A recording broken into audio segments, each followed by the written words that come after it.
Hi, Mayor Waters and Mayor Franklin. Thanks for being here. Allie, Linda, Brian, thanks for introducing yourselves. I'll introduce myself here quickly and get started. So my name is Megan Bacco.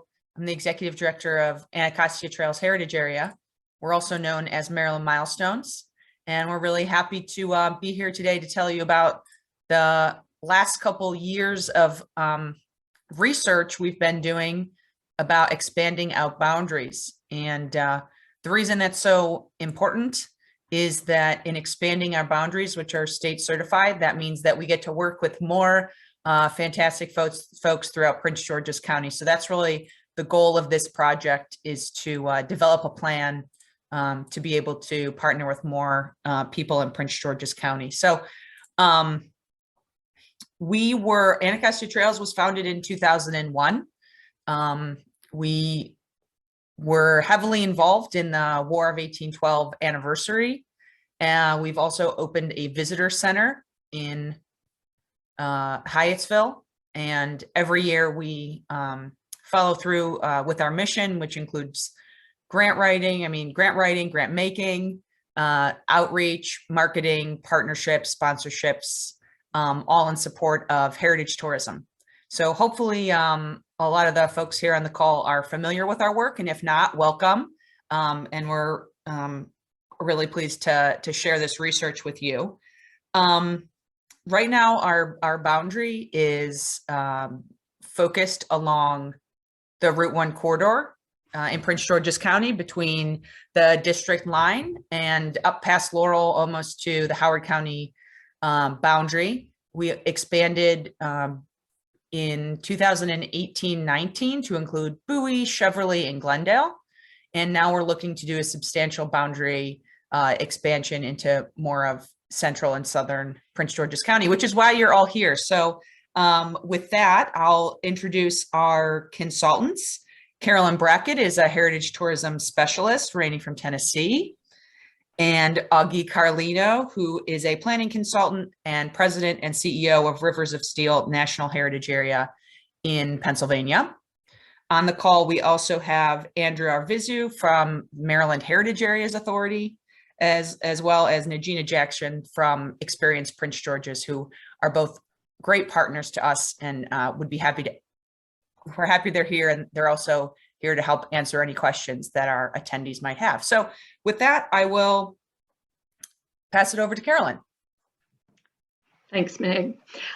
Well, good afternoon, everyone. I wish I could see everyone. That's one of the few downsides of Zoom meetings, is we can either see the PowerPoint or we can see each other. But we do have some information that we want to share with you, and then we'll be able to go back and when we have the discussion period, and I'll be able to see each other. But what we want to do today is share an update on a process that has been underway, as Meg said, for the last couple of years, a little slower than originally anticipated thanks to the pandemic, but we have persevered and continued working toward this boundary amendment. And so today, what we want to do or accomplish three things. We want to share with you what we did during the research phase, and many of you who are on the call today were a part of that, and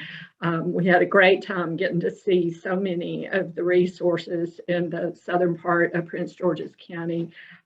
Just amazing wealth of resources that we were able to experience in communities that we got to visit during that research phase.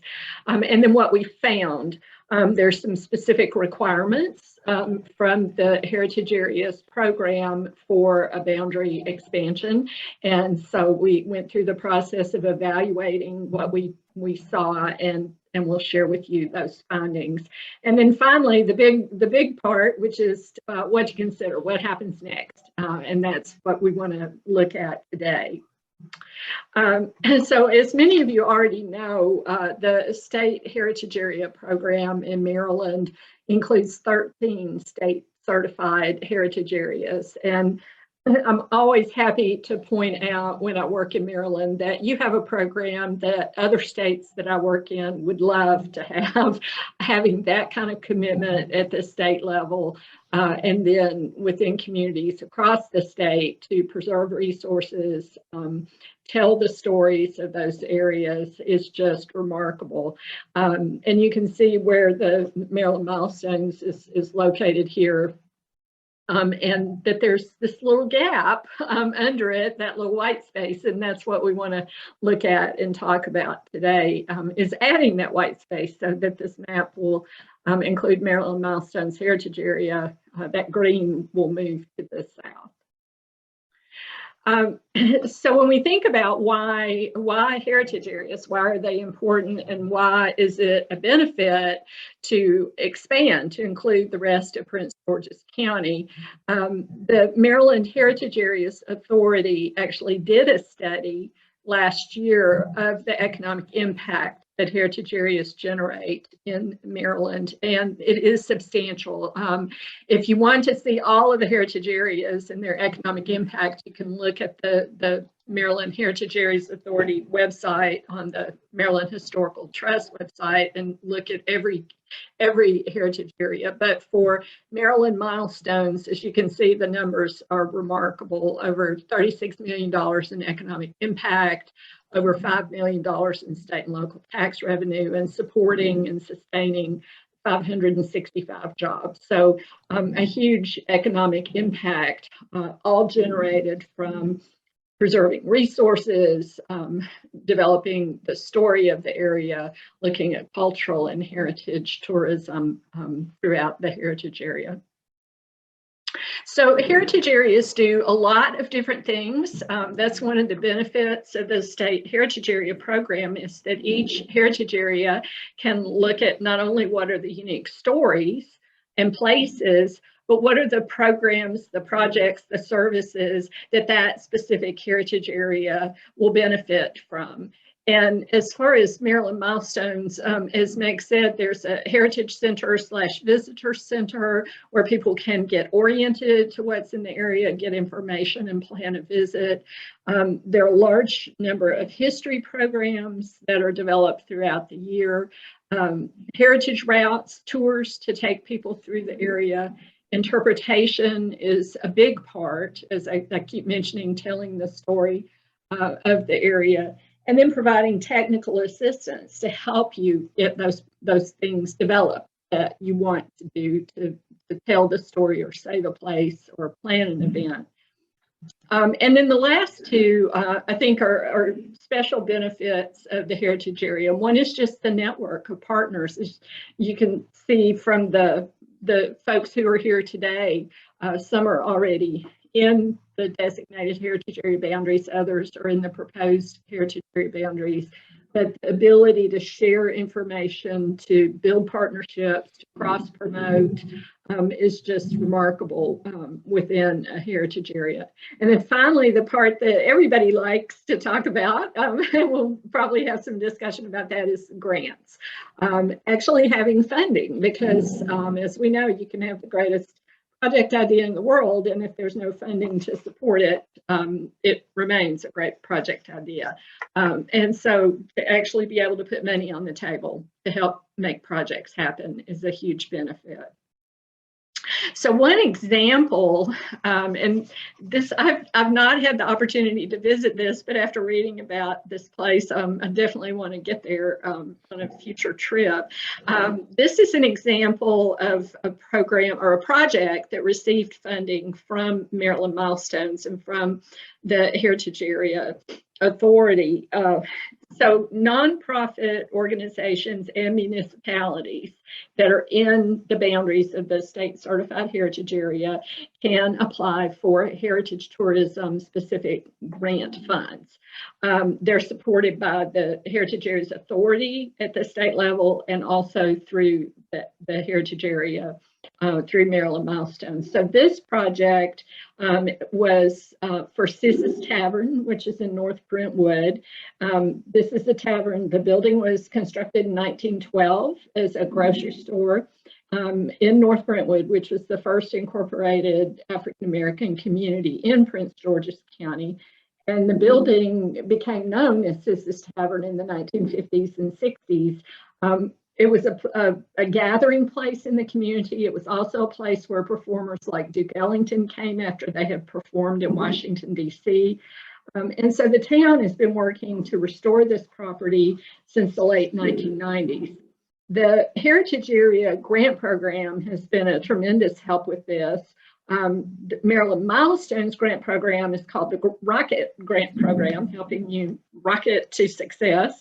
Those awards are up to $5,000, and that funding supported a play to bring Sissy to life. And then another grant brought experts from the University of Maryland to do scanning and documentation of the property. And then the larger grants from the Maryland Heritage Areas Authority, a $55,000 grant for this project helped to create an outdoor pavilion and a performance space so that they can host larger events for the community and for visitors. So this is just one example of many, many types of projects that are supported and funded through heritage areas. So for heritage areas for communities that are within the boundaries of a heritage area, it's very much a partnership.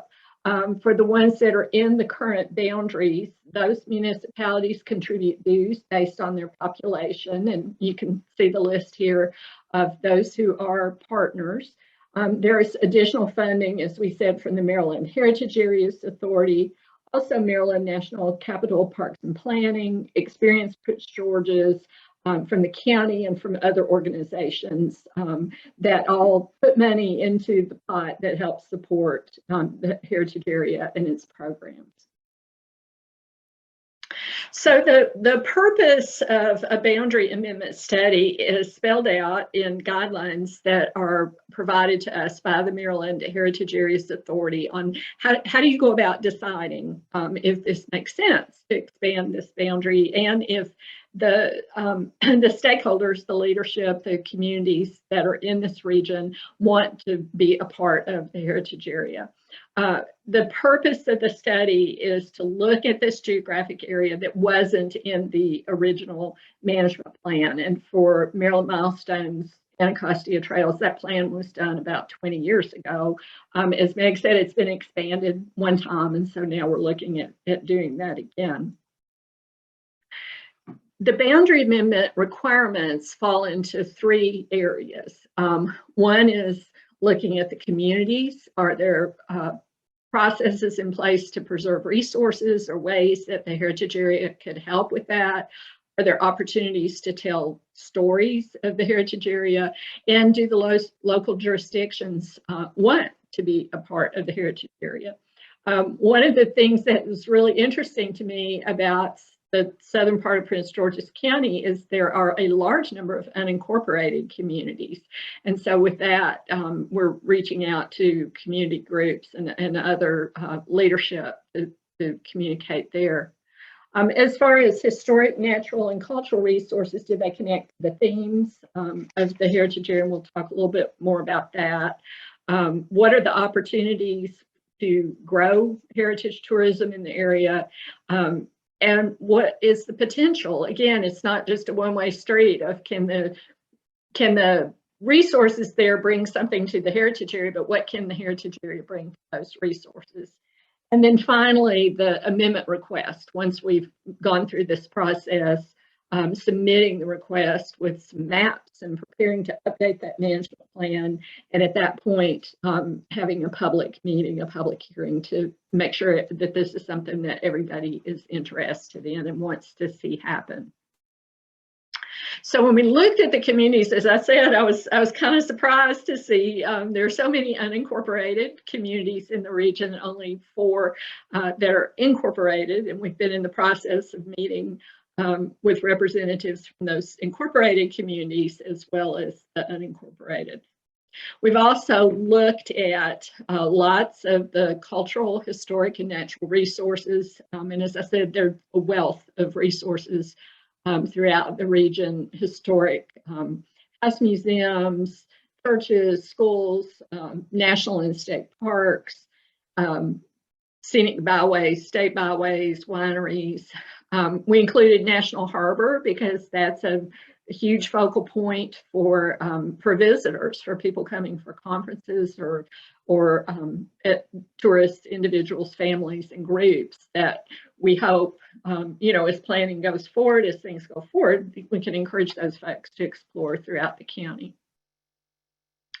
And then we also looked at how these places connect to the heritage area stories. So these are the primary stories of Maryland Milestones heritage area.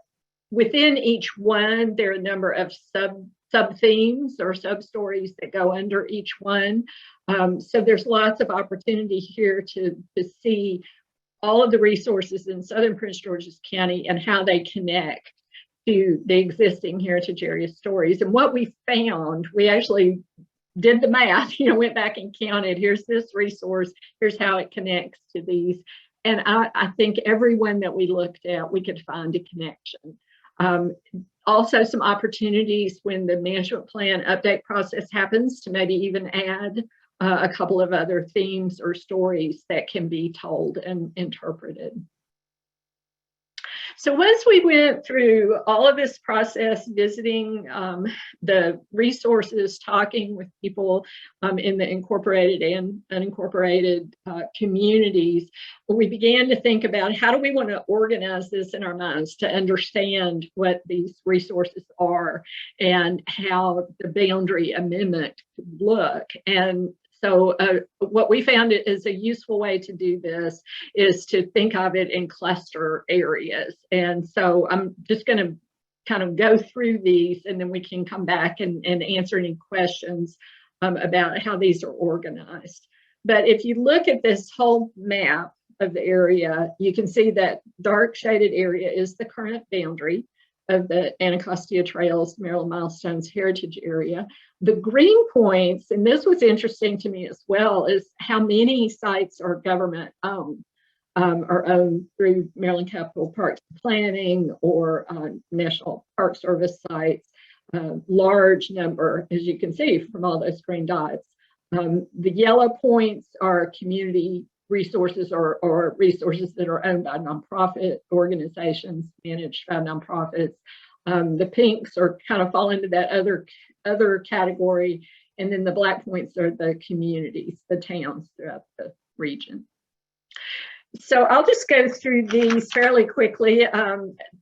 Those of you who live in this area, which I think most everyone here does, is probably familiar with most of these, but just to give you a sense of the large number of resources in the region, cultural and heritage and historic resources, as well as natural and recreational resources. So just looking at them again through this lens of clusters, Fairmont Heights, Seat Pleasant, Suitland, we see churches, historic districts, cemeteries, school. You can look at this list, and if you dig a little bit deeper, you see there are some very rich stories, particularly African American history here, to be told and to be interpreted. The next cluster area is Upper Marlboro, Clinton, and Brandywine, and there's so much that we had to put it on several different slides. Upper Marlboro, of course, being the county seat, does already have, again, a lot of resources ranging from churches, museums, historic homes. We had the opportunity to take the walking tour of downtown and just some fascinating history and places to see there.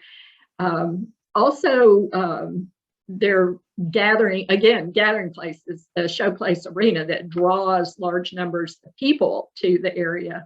And then visitor services. When we think about heritage tourism, we're thinking about the cultural and historic and natural resources. We also have to think about where are people going to eat? Where are people going to stay? Where are people going to shop? Where are people going to spend money?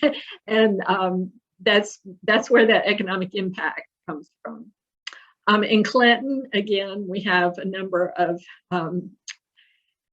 very important nationally known historic places, the Surratt House, as well as other places. Poplar Hill, on His Lordship's kindness, we have the opportunity to tour that, and it's just a remarkable place with lots of history and lots of amazing stories to tell. Again, some visitor services in Clinton.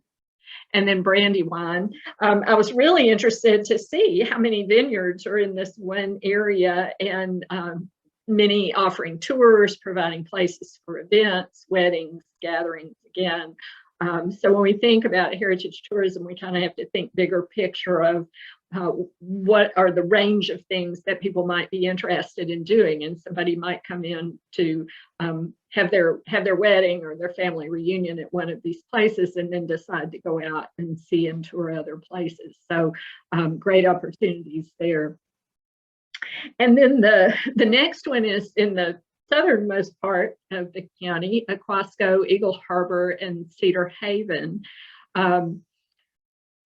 We visited Eagle Harbor, and just an amazing community, and such community engagement in wanting to preserve that place and tell those stories and share that with others, that amazing history.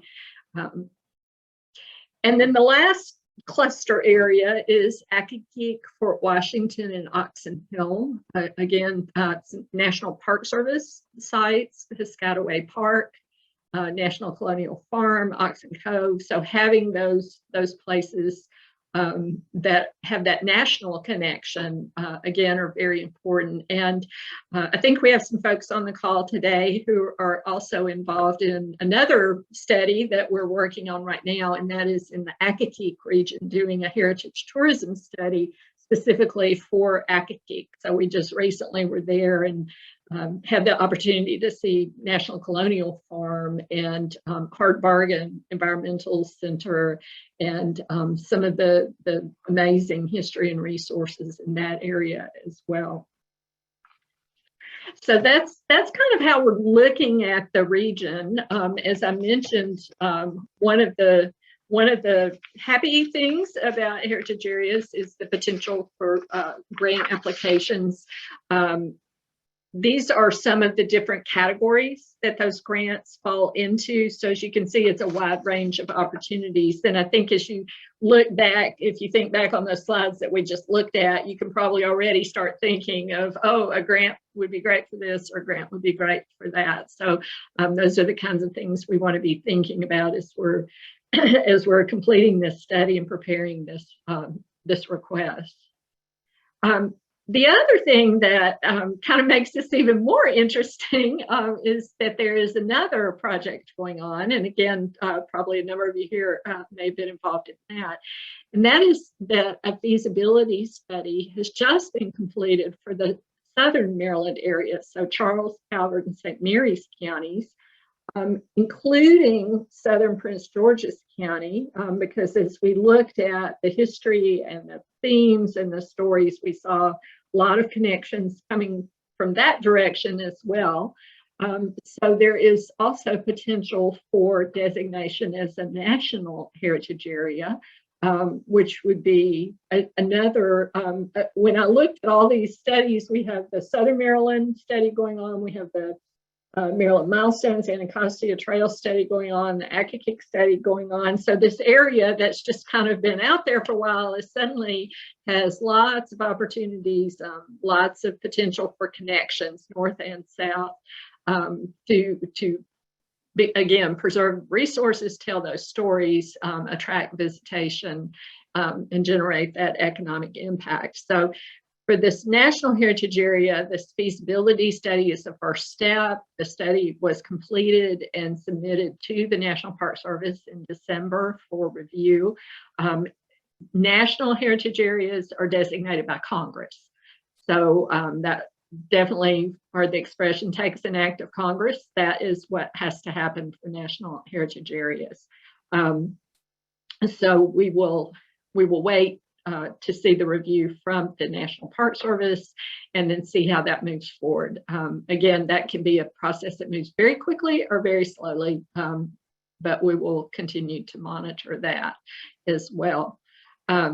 At this point, I'm going to ask Augie, I'm going to turn it over to Augie, who's going to talk a little about the management implications if we're talking about expanding substantially this national heritage area or state heritage area, what that might mean in terms of being able to manage that and engage partners in this southern part.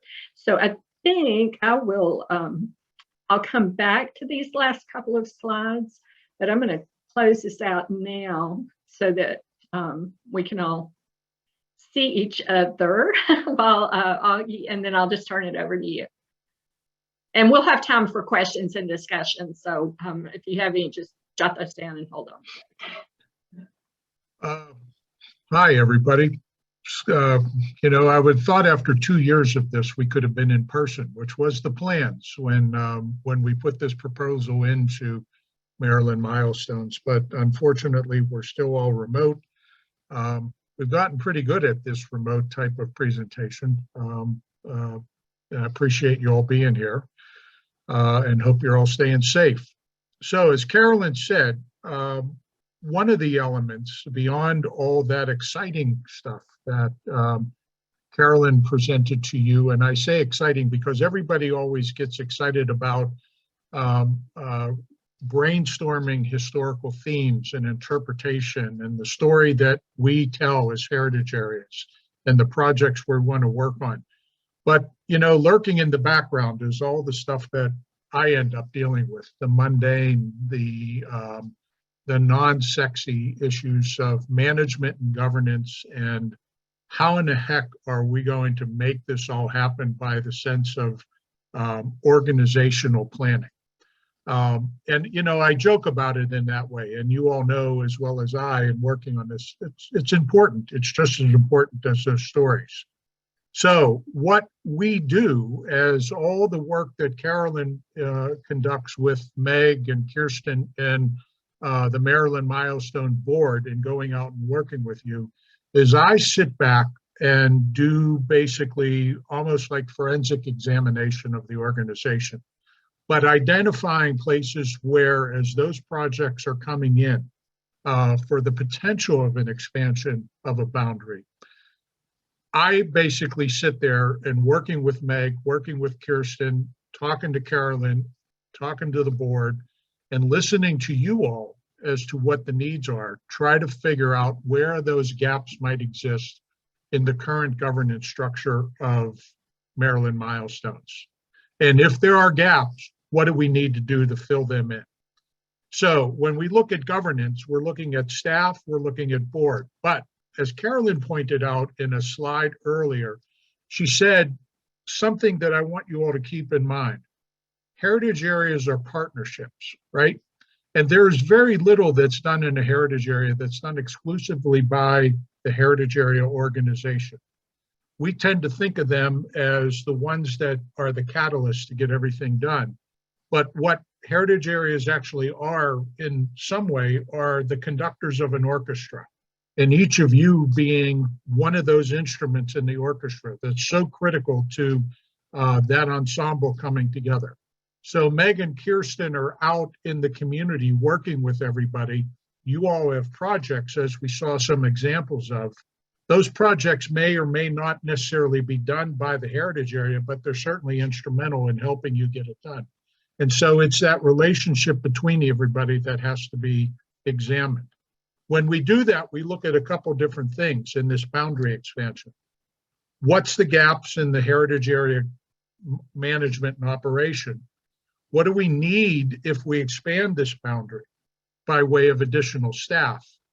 And potentially, what do we need then to add by way of board representation?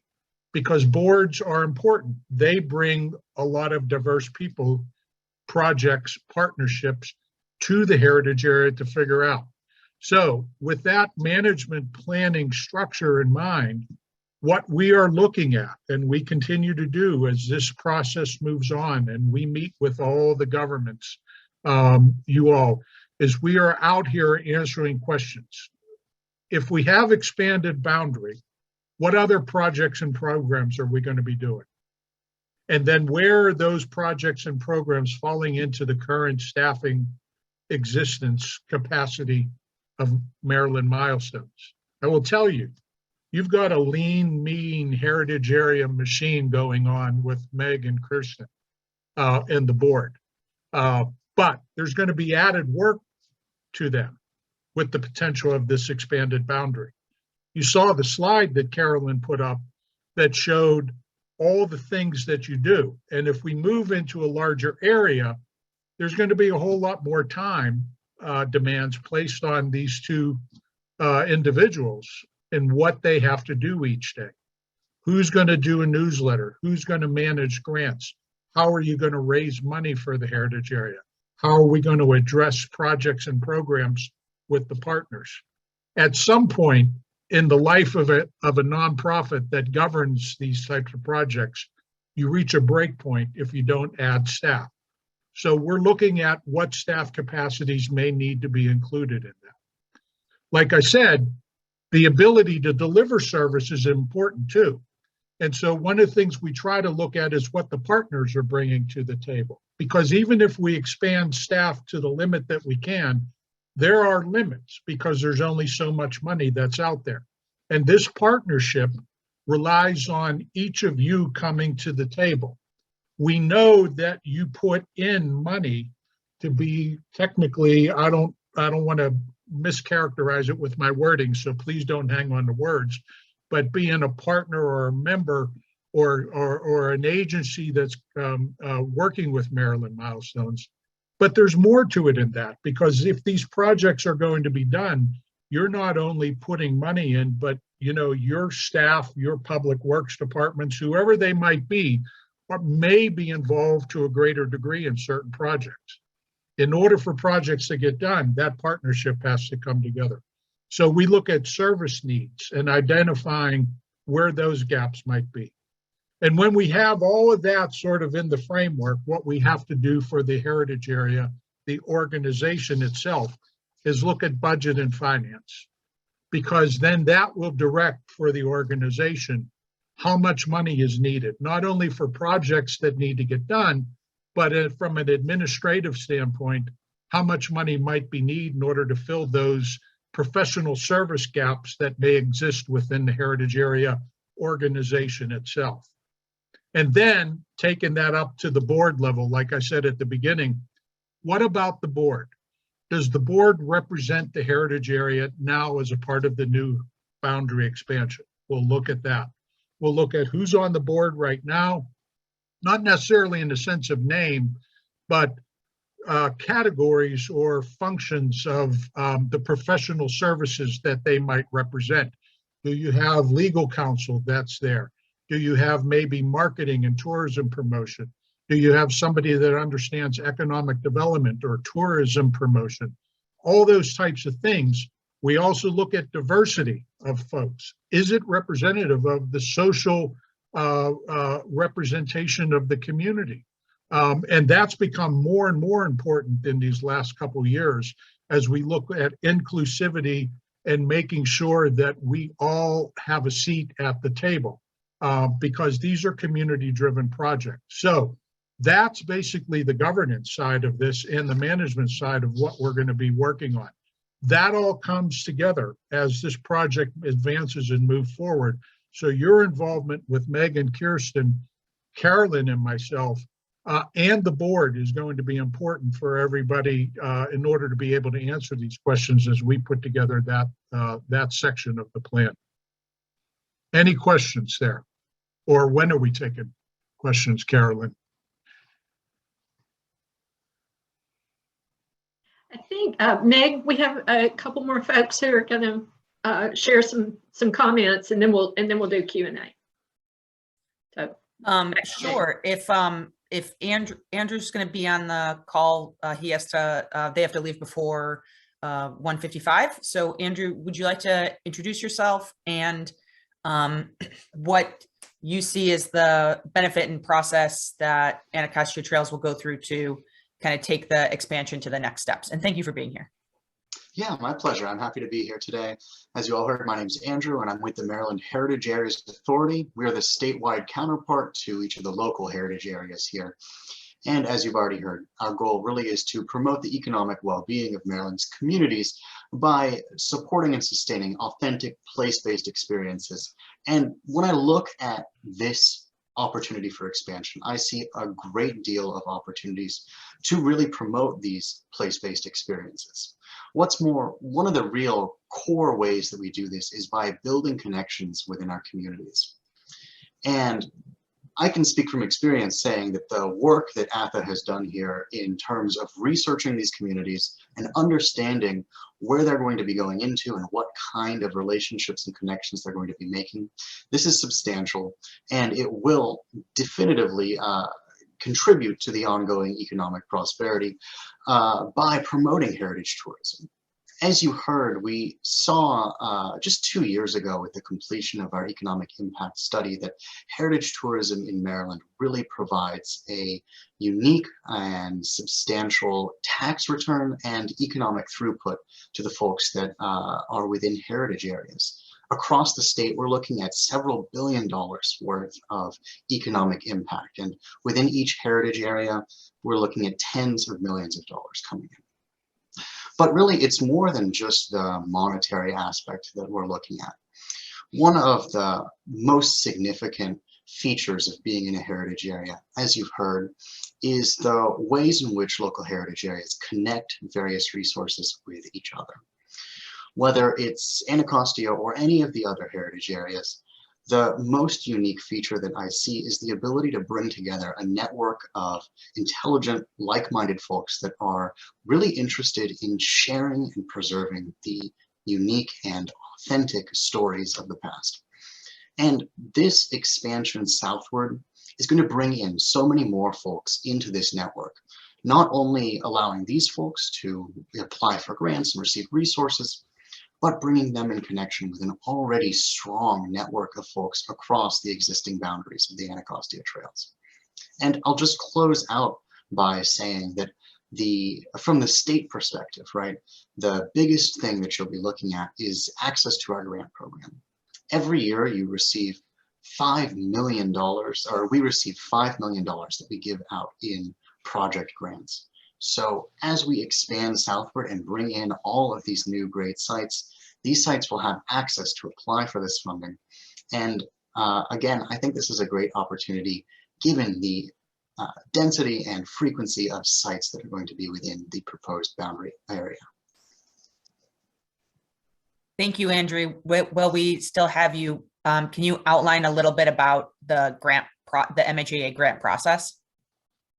Sure. So the grant process, we have two types of grants that are available to nonprofits and government agencies.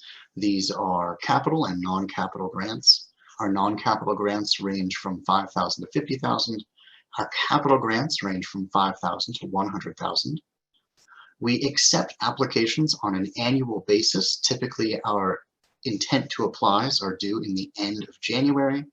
And you'll see the grant decisions coming out sometime in July. And importantly, you won't have to wait until you are necessarily in the area to apply. You will, however, have to be within the heritage area by the award date. So that would be the June date. So as the ball gets moving with the actual logistics of this amendment, that is something to keep in mind, that you will technically be able to apply before you are in the area, but once you know that you will be in the area at the time of the award. I'm not sure I even knew that, so that's great news. Yep, absolutely. Thanks, Andrew. I'm going to toss it over to Najina Jackson, who's on our board and also from Experience Prince George's. So Najina, I think you're going to get an alert to be able to speak. And let's just try and do that. Let's see if that works.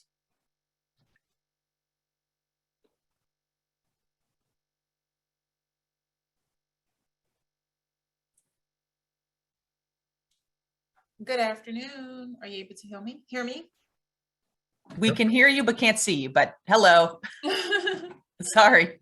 That's okay. How's everyone doing? Thank you so much, Megan, and the entire Maryland Milestones Anacostia Trails Heritage Area team. As Megan mentioned, I am Ingina Jackson. I am with Experience Prince George's, and I also sit on the board for Maryland Milestones.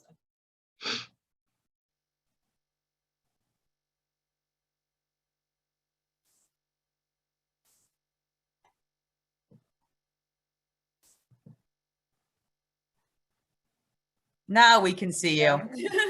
I am also the Destination Services and Special Events Manager here at Experience Prince George's. For those of you who don't know, we are the official tourism office for Prince George's County. We rebranded a few years back as Experience Prince George's. Our former name was the Prince George's County, Maryland Conference and Visitors Bureau. So we now go as Experience Prince George's. We are a membership-based organization. Most of our members consist of county hotels, attractions, small businesses, places like that. We do a lot with bringing large conferences and conventions to the county, especially at the Gaylord National Resort and Convention Center down at National Harbor. We also promote large sporting events in the county. We work closely with Maryland National Capital Parks and Planning Commission in bringing sporting events and other events and activities as well. One thing I did want to mention, we are currently undergoing a couple of different projects where we are revamping our website, and we are looking to promote a lot of the activities and events in the county. Those of you who are not members, we encourage you to go on our website and get some information about membership, and to send me an email. I will put my information in the chat here and you can contact me that way. We are definitely looking to promote the county with a lot of our marketing and membership efforts. We do a monthly newsletter that has a ton of information and events that we send out to over 2,000 stakeholders, members, community members, that it's really, really helpful. And yeah, we definitely support everything that Maryland Milestones is doing. On the call as well today is our Executive VP, Mr. George Cooley, also our Director of Sales and Marketing, Rhonda Walker. So if anyone has any questions or concerns, feel free to contact us or put questions in the chat. We are available. Thank you so much. Thank you, Regina. We're so thrilled to be able to partner in more areas of the county with you all because of the resources that we can share together at scale. So thank you for having so many members of your team here. I think that's, Thank you. That's awesome. We appreciate it. And somebody's already asking for your email. So I will get so that information there. You're in trouble. Okay. With that, we're happy to open it up to questions or comments. This is set up as a webinar, so we can't put everybody's face on the screen, which is a drawback from doing it this way. But if you have a question, please raise your hand or put it in the chat, and I can allow you to jump on and ask your question. And maybe, Carolyn, can you go back to the slide of the new areas?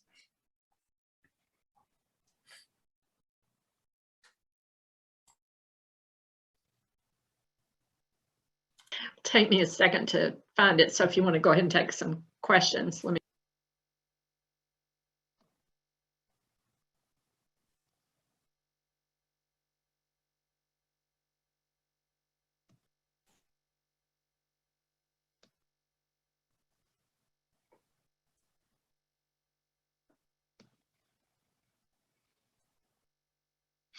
So this first question is a big one. And if Andrew, if you're still on the call and can take this one, how do sites that are in the potential boundary expansion apply and what that process might look like? I'm not sure if Andrew's still on the. Yeah, sure thing. Okay, cool. So essentially what would have to happen is we would need to know the exact boundaries and know that the site will be within the boundaries of the heritage area. at the time of the grant award. So every year we award our grants at our July meeting of the Maryland Heritage Areas Authority. So as long as the amendment would be completed ahead of then, you would be able to submit your application, and you would just follow your typical application process. So it's likely that this year you wouldn't be able to, because as far as I'm aware, I don't think the amendment will be completed by the July meeting. But once you have a sense of when the amendment will be completed, you would be able to apply before the amendment is actually finalized.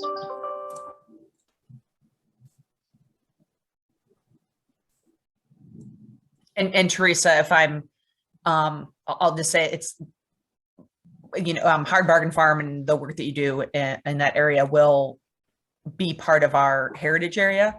We're looking at the amendment process. And I would think that, so I think the MHAA grant letter of intent are due later this month. So I don't think that it would be this year, but perhaps January 2023 for the letter of intent. I would plan ahead for that. And then of course, anybody who's in that kind of in the proposed expansion area, we can also be in contact with you or vice versa to make sure that we think that the process will have gone through by that point. And Andrew, our amendment, which includes a boundary expansion and an updated management plan, does need to be approved and heard by MHAA. So that is likely to happen on their existing hearing schedule. And what is that schedule, Andrew, if I can bug you again? Sure thing. So yes, it would have to take place during one of the 4 meetings. And those meetings are January, April, May, or excuse me, January, April, June, and October. And the process also includes MHAA going out and doing site visits. And so the people who are included on those site visits would likely know what their status is being in the boundary. And so I would just push that to 2023. And that would also make you eligible for the AFA rocket grants and also for the larger MHAA grants.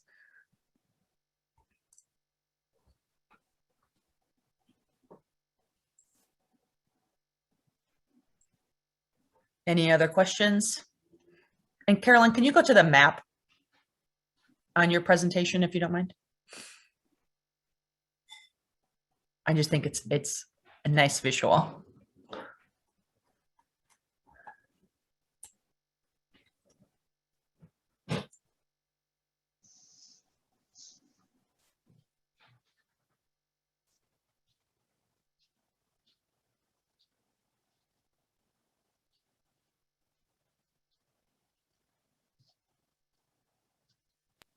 Is that the one you wanted?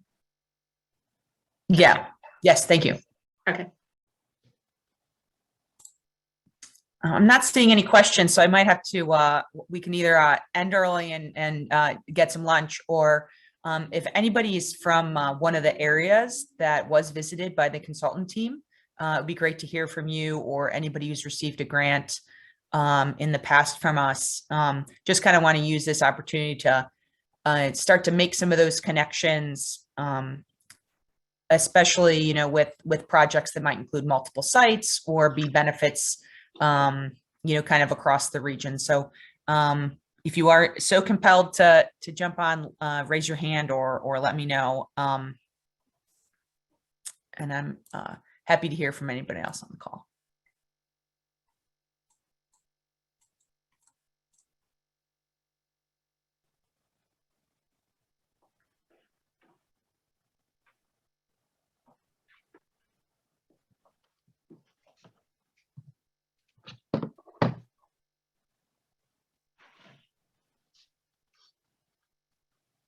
Hey, Meg, Yes. may I ask the question of the group? Yeah. Thank you. I'm curious, in your work with Maryland Milestones and what you know from today's presentation, if you all as partners see any needs of the organization that would help us identify what structure or additional staffing needs might be out there if that's a direction that the organization might take. Sure, and there's two hands raised, Noah and Mike, if you want to unmute and respond to either Augie's question or any comment. Hi, Mike Arnold here. I'm Vice Chair of Prince George's Heritage. Our home is the Hillary Magruder House, which is in historic Bladensburg. I just wanted to pitch in. We've had, of course, Prince George's Heritage has had a long history with ATHA being the actual NGO that started the paperwork for ATHA those many years ago. We've also had the great fortune of working with ATHA on numerous projects during that time. Kind of working backwards from now, we all exhausted ourselves during the War of 1812, trying to make preparations for that. We were lucky with MHA grants and Catalyst grants before they were called rocket grants from ATHA to develop the story of Bladensburg, or really the Bladensburg election district, and we called that Beyond the Battle at that time. The idea being that we were able to explore the broader community and not just focus on the battle itself, which was really only a couple of days in a vast history. We are very excited about all of the programs that ATHA is working on and with partners, especially African American heritage projects up and down the corridor, if you will. The chairman of Prince George's Heritage, Doug McElrath, is integrally involved in part of that, as far as I know. We're looking forward to sponsoring symposia, if not about the entire corridor, certainly about the Bladensburg area, as Doug, in his capacity as a researcher and archivist at Maryland, has uncovered a tremendous amount of information about kind of our piece, if you will, of the Underground Railroad, which is amazingly undocumented, but vast in its nature if you think about the fact that many people are heading northward, and the only way to go north from Washington, D.C. was through Prince George's County. So there's a huge amount going on, and we're really excited about that opportunity and developing those projects with you all in the future. I just wanted to offer that, and that we're big fans. So thank you. Thanks, Mike. Noah? Mayor Waters. Excuse me, Mayor Waters. Thank you. Yeah, that's fine. I just wanted to say, as a longtime resident of Southern Maryland, Prince George's County family and all, that this is an impressive program and would include certification from a state level. And I think it offers great benefit, especially for the town of Eagle Harbor. I mean, we seem to be a quintessential representation of African American history and the significant, we're part of the significant narrative of American history. So I just hope, those listening who are a part of the process going forward would take all of those comments to really take them to heart. So I'm excited about possibility, and I just wanted to express that I think it's a tremendous opportunity. And thank you. Thanks, Mayor Waters. Yeah, we this project team has had the opportunity to meet with a lot of the town representatives who've been working hard in their areas and in their clusters for their communities, and this is just a kind of a layer of service that we can provide and connectivity.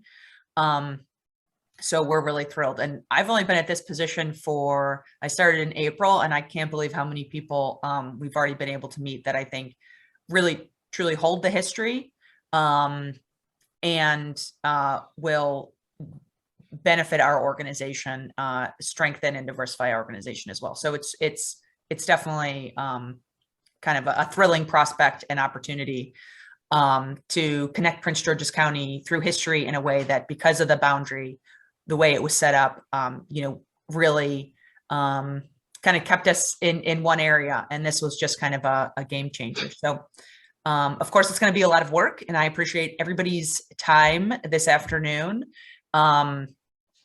to take the time to learn about this. The webinar is being recorded, and everybody who signed up will get a recording of it. It'll be on YouTube and on our website. So if you had council members or friends or colleagues that missed it, please let us know.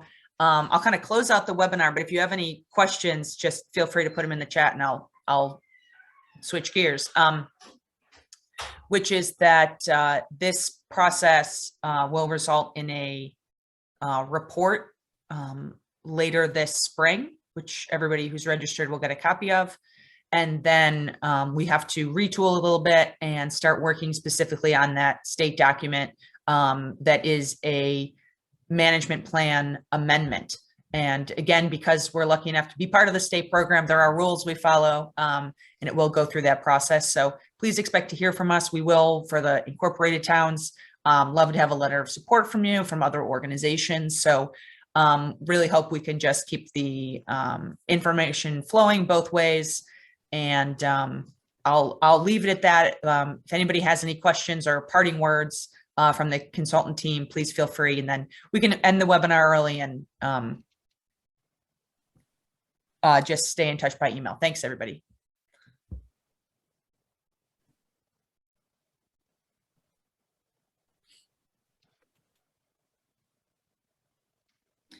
Oh, and I know we've got some other partners here on the list that maybe I haven't called out. So our partners at M-NCPPC, who we work with regularly and receive generous support from, the National Park Service, Anacostia Watershed Society. So this is already a great mix, and can't wait to work with you all.